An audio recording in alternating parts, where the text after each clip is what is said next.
¿Tú crees que Felipe Calderón no supiera sobre Genaro García Luna, sobre sus delitos, sobre sus pecados?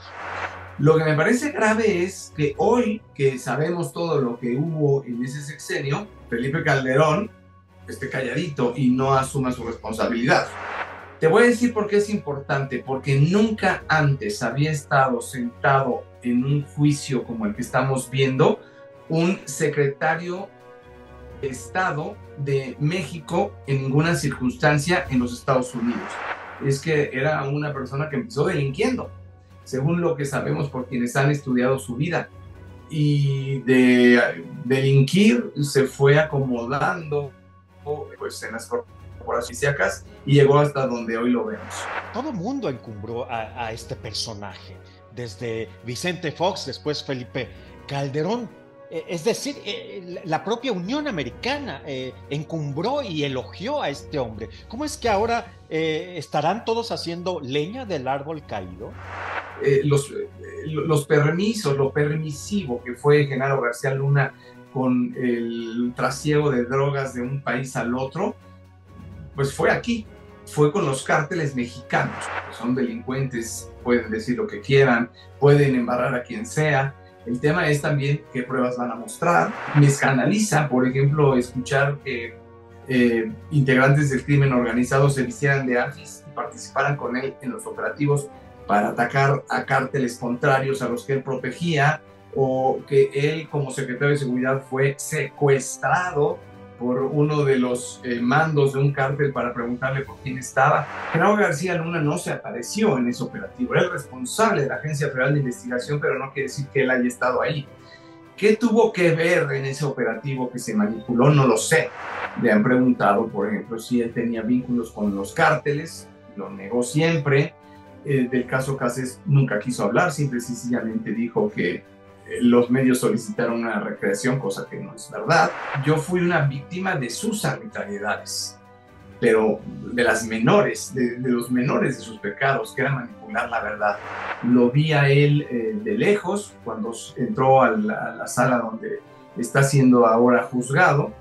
Lo vi demacrado, lo vi flaco, lo vi muy distinto a como lo habíamos visto por lo menos en las pantallas antes. ¿Va a salpicar el juicio a Genaro García Luna? ¿Va a salpicar a Felipe Calderón?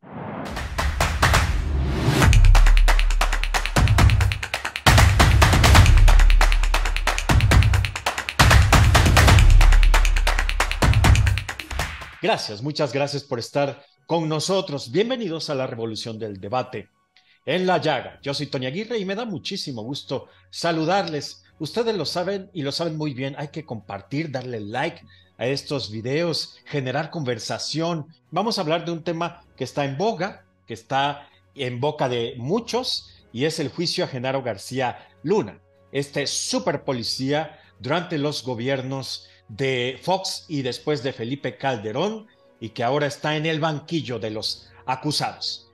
Hay un personaje que de alguna manera también estuvo en aquellos andares en el periodismo y es un querido amigo, respetado y con una gran trayectoria, Pablo Reina. Gracias por estar con nosotros, Pablo. Querido Tony, qué gusto saludarte a ti, a todo tu auditorio. Pues aquí estamos a la orden. Pablo, para quien no lo sepa, ¿quién es Genaro García Luna? ¿Y por qué es importante este juicio? ¿Por qué se le considera, después de el que se le hizo a Joaquín Guzmán Loera, el juicio del siglo o del año? Yo no sé, dime tú. Pues mira, yo creo que aquí lo que tenemos que poner en el piso para que la gente entienda, yo creo que todo el mundo sabe quién es Genaro García Luna, porque de alguna manera se encargó de la seguridad de los mexicanos, primero pues a nivel local y después a nivel federal. Fue el encargado de la seguridad pública en tiempos el presidente Felipe Calderón a nivel federal, y en tiempos de Fox estuvo encargado específicamente de un cuerpo de policía que era la Agencia Federal de Investigación. Te voy a decir por qué es importante, porque nunca antes había estado sentado en un juicio como el que estamos viendo un secretario de Estado de México en ninguna circunstancia en los Estados Unidos. Y sobre todo porque fue capturado por el trasiego que hubo de drogas entre México y Estados Unidos, y fue Estados Unidos quien lo llamó a cuentas, no México. Y eso lo hace todavía más importante porque no fue nuestro país quien de alguna manera lo está juzgando, sino fue justo Estados Unidos quien tuvo que hacer el trabajo que México no ha hecho. Hoy sabemos que tiene también órdenes de aprehensión en México, pero creo que esas se le fincaron una vez que Estados Unidos lo llamó a cuentas, donde recordaremos que él vivía, estudió y se paseó, tenía negocios, restaurantes, se fue a refugiar allá. Todo mundo encumbró a este personaje, desde Vicente Fox, después Felipe Calderón. Es decir, la propia Unión Americana encumbró y elogió a este hombre. ¿Cómo es que ahora estarán todos haciendo leña del árbol caído? Mira, yo creo que Estados Unidos en su momento lo utilizó, eso no podría yo contestarlo, no sé exactamente qué papel jugó.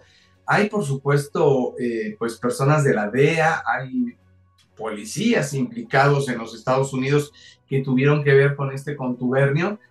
Los permisos, lo permisivo que fue Genaro García Luna con el trasiego de drogas de un país al otro, pues fue aquí, fue con los cárteles mexicanos, no fue con cárteles de Estados Unidos. Si en Estados Unidos alguien participó, permitió o lo encumbró, eso ya es otra cosa, tendríamos que desmenuzarlo. Pero realmente quien de alguna manera permitió que en México la droga saliera de manera,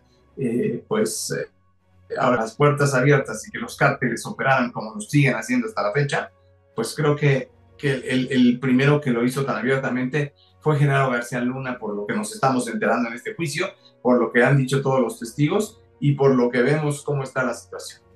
¿Tú crees que Felipe Calderón no supiera sobre Genaro García Luna, sobre sus delitos, sobre sus pecados? No sé, la verdad es que dicen que un presidente lo sabe todo y si no se entera me parece grave. Sé que pues eran muy cercanos. Lo que me parece grave es que hoy que sabemos todo lo que hubo en ese sexenio, Felipe Calderón esté calladito y no asuma su responsabilidad. Creo que también nos debe una explicación y esa explicación es para todos los mexicanos y nadie está llamando a cuentas a quien finalmente era el jefe de Genaro García Luna, que está ahí, Felipe Calderón. ¿Va a salpicar el juicio a Genaro García Luna? ¿Va a salpicar a Felipe Calderón? No sé si Genaro García Luna lo va a querer implicar, porque sería el único que lo podría implicar. Remontémonos, por ejemplo, al juicio del Chapo Guzmán. Ahí salió en todo este contubernio y permisiones que se dieron en ese entonces el nombre de Enrique Peña Nieto. O sea, lo mencionaron y simple y sencillamente se dijo, bueno, pues son delincuentes, pueden decir lo que quieran, pueden embarrar a quien sea. El tema es también qué pruebas van a mostrar, se graban, había de alguna forma pues testigos de estas reuniones, no lo sabemos, no lo creo, mejor dicho, ¿no? O sea, obviamente creo que para delinquir nadie encima de todo deja pruebas, ¿no? Sería un poco naif creer esto. Tú viviste una experiencia muy, muy tremenda y muchos conocemos la historia de viva voz y leímos tu libro, este asunto del montaje de Florence Cassé. Estuvo como director de la AFI precisamente Genaro García Luna.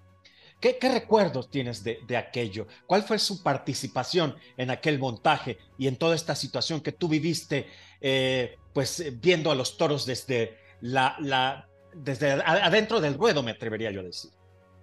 Bueno, de entrada te quiero decir que yo a Genaro García Luna no lo conozco, no lo conocí y ahorita te voy a decir cuáles son las únicas veces que lo he tenido enfrente. En aquel momento ese operativo iba comandado por el número 2 de él, que era Luis Cárdenas Palomino, a quien de alguna manera sí conozco, pues porque estaba ahí, porque en algunos otros operativos estuve presente, porque era una persona con la que los medios tenían que ver, Genaro García Luna no se apareció en ese operativo, era el responsable de la Agencia Federal de Investigación, pero no quiere decir que él haya estado ahí. ¿Qué tuvo que ver en ese operativo que se manipuló? No lo sé. Lo que sí te puedo decir es que él sí se encargó de negarlo, de pedir ayuda, no sé si al gobierno, a las televisoras, para que esto siguiera creciendo, para escalar una mentira, para no dar cuentas que hasta hoy debe de este caso. Nunca supimos ni nunca vimos que nadie le cuestionara sobre ese entramado donde le mintió a la ciudadanía a través de los medios de comunicación. Lo que yo te puedo decir de Genaro García Luna es que nunca lo vi hasta ese día. Después de mi salida de Televisa hubo una conferencia de prensa en el 2008, que fue 2 años después de que yo salí de Televisa. Yo asistí a esa conferencia de prensa con el objeto de... La conferencia era para hablar del caso Martí, pero yo quería preguntarle por este operativo, pedirle cuentas de lo que no había dado. Él simple y sencillamente, pues es público, que todo el tiempo estuvo evadiendo su responsabilidad del caso Cassés, y no se permitieron preguntas ni respuestas. La segunda vez que lo volví a ver fue durante las primeras audiencias que se han llevado a cabo en Brooklyn, justamente donde se está llevando ahorita el juicio. Yo acudí como periodista a cubrir esta audiencia y fui ahora sí que a presenciar cómo es que el juez Brian Cogan lo iba a empezar a interrogar, cómo se iba a conformar todo este proceso. Pude entrevistar a su abogado, eso sí, lo vi a él de lejos cuando entró a la sala donde está siendo ahora juzgado. Lo vi demacrado, lo vi flaco, lo vi muy distinto a como lo habíamos visto por lo menos en las pantallas antes. Lo vi tímido, apenas si contestaba yes sir cuando hablaba el juez. Nunca he podido hablar con él. Yo ese operativo lo cubrí porque hubo una invitación a los medios de parte de uno de sus subalternos, que como te mencioné, era Luis Cárdenas Palomino. Así es que es un personaje al que pues todos conocemos. Hay entrevistas que se le han hecho en los que le han preguntado, por ejemplo, si él tenía vínculos con los cárteles, lo negó siempre. Del caso Cassés nunca quiso hablar, simple y sencillamente dijo que los medios solicitaron una recreación, cosa que no es verdad. Digo, lo tendría que probar de alguna manera. ¿Qué medio le pide a un policía que haga una recreación y el policía accede a hacer todo un operativo? Eso me parece que sería hasta irreal pensarlo. Así es que es un personaje con el que, a pesar de que en mi vida ha afectado mucho, yo tengo poco que ver con él y no lo conozco. He seguido muy de cerca todo lo que se refiere a este caso. He leído libros incluso de sus inicios, de cómo él se fue metiendo en la policía, y lo que te puedo decir y me sorprende es que era una persona que empezó delinquiendo, según lo que sabemos por quienes han estudiado su vida, y de delinquir se fue acomodando pues en las corporaciones y llegó hasta donde hoy lo vemos. Y en el juicio, ya nada más para no alargarme mucho, lo que a mí me llama la atención, porque yo ya había escuchado de todo, me escandaliza, por ejemplo, escuchar que integrantes del crimen organizado se vistieran de AFIS y participaran con él en los operativos para atacar a cárteles contrarios a los que él protegía, o que él como secretario de seguridad fue secuestrado por uno de los mandos de un cártel para preguntarle por quién estaba. ¿Qué crees que vaya a pasar? ¿Sí crees tú que sean o 10 años o cadena perpetua lo que se le dé a Genaro García Luna? Yo lo que veo y creo y escucho y leo, he estado muy atento a este juicio, es que el jurado, que está compuesto de estas 12 personas más los suplentes, no tienen, que es parte del proceso, antecedentes suficientes de quién es Genaro García Luna. Leo que en muchas ocasiones el jurado está aburrido, se han dormido. Esta traducción simultánea del español al inglés los ha hecho tal vez perder interés, y son ellos quienes van a tomar finalmente la decisión que corresponda a una pena. ¿Cuánto tiempo va a estar en prisión? No lo sé. ¿Cuáles son las pruebas que él tiene también para demostrar que no está implicado en todo lo que lo han implicado? tampoco lo sé, y de eso dependerá. El tema es qué daño y de qué tamaño es el daño que le ha hecho al país y cuáles son las consecuencias que quedan para el país cuando vemos que los cárteles hoy, bueno, pues en México tienen pues un espacio abierto, controlan ciertas áreas, y esto fue permitido por quienes se supone que tenían que poner orden. Ese es el costo de lo que él tendría que asumir y ese es el costo de lo que tendrán que evaluar los jurados al momento de definir su sentencia.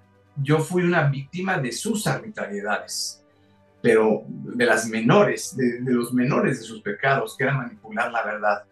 El daño que le hizo al país con el trasiego de drogas y el permitir que estos cárteles operen con impunidad, creo que es otra cosa a lo que estamos hablando si lo ponemos en contrapeso con los operativos. Esto de el contubernio entre los gobiernos, entre el poder y el crimen organizado no es nuevo, Pablo. O sea, desde el Priato, después con el PAN está sucediendo y sucedió todo esto, y ahora se dice lo mismo que con la cuarta transformación, que con la 4T. Ya ves en las elecciones pasadas lo que se dice del mismo presidente, el saludo a la mamá de Guzmán Loera, que soltó al nieto de esta señora, en fin, todo este asunto. ¿Qué nos dices al respecto? Si hablamos de todos los beneficios que él tenía y todo lo que escuchamos, porque lo que escuchamos es que él se sentaba con los narcotraficantes a recibir dinero para permitirle la entrada y salida por el aeropuerto internacional de la Ciudad de México, que es la puerta más grande del país. Entonces, ¿qué más sigue? Si eso es lo que estamos escuchando que hacía, lo que te puedo decir es, sí, eso ha cambiado, ya se puso un alto. ¿Dónde estamos parados? ¿Estamos viviendo en la legalidad o en la ilegalidad? ¿Qué va a pasar con estas personas que hoy tienen el control? Tú bien lo dices, el presidente finalmente escudado en que es un adulto mayor, va y saluda a la mamá de una persona que ha delinquido abiertamente, y si bien la señora no lo ha hecho, creo que el fondo es forma, y la forma es fondo también. O sea, son señales muy claras de que hay ahí un respeto hacia una figura. No, y después, Pablo, lo que ha dicho de que tienen derechos humanos y que hay que respetarlos y abrazos, no balazos. La verdad, híjole, unas confesiones en las mañaneras que son dignas de análisis, por lo menos. ¿No, Pablo? ¿Cómo va tu libro? Va bien, ¿verdad? Sigue vendiéndose bien, seguramente. Gracias, mi Dios. Pues sí, afortunadamente esto, pues ya estuvo una serie incluso que lo impulsó todavía más. Muchas personas han hablado del libro. El tema es que lo que yo les puedo decir es que en el libro yo cuento lo que sí me consta, lo que yo viví, lo que sí pasó, lo que he de alguna manera podido documentar, que conozcan la versión de lo que ocurrió dentro de la empresa en la que yo trabajaba, el contubernio que hubo entre esta empresa y el gobierno, ¿no? Querido Pablo, ¿qué te deja esta conversación y qué nos dejas en la misma? No sin antes agradecerte siempre tu tiempo y tu valiosa aportación. Pablo Rey. Pues me deja el agradecimiento contigo y con tu auditorio, por supuesto, de poder entablar este diálogo, y me deja la esperanza de que todos estemos empujando por un México mejor, porque nosotros como periodistas hagamos nuestro trabajo, que no sean ni las autoridades, ni una empresa, ni la delincuencia los que de alguna manera pues rijan el país. Los periodistas creo que estamos para denunciarlo, y en la medida de lo posible, en lo que a mí me toca, ahí está. Gracias, Pablo Reina, periodista conocido y reconocido. ¿Te gusta el mezcal, Pablo? Me encanta. Bueno, tienes que probar este mezcal que tengo a mis espaldas. Es Santo Agave, mezcal de culto orgullosamente poblano. Quiote, Espadín, etcétera, etcétera. No lo Yo soy sabes. de fuera, pues me tendrás que invitar uno un día de estos. Por supuesto, mi querido Pablo, y ahí está para nuestro público, están apareciendo los teléfonos para que por WhatsApp lo pidan y directamente se los mandamos. Bueno, Pablo, muchas gracias, gracias a Santo Agave y desde luego muchas gracias a todos ustedes por darle like a este video, por compartir esta información muy valiosa y de primera mano, alguien que interactúa en los medios y que ha estado en el lugar de los hechos como es Pablo Reina. Muy bien, pues yo soy Tony Aguirre, esta fue La Revolución del Debate en La Llaga. Hasta la próxima, gracias.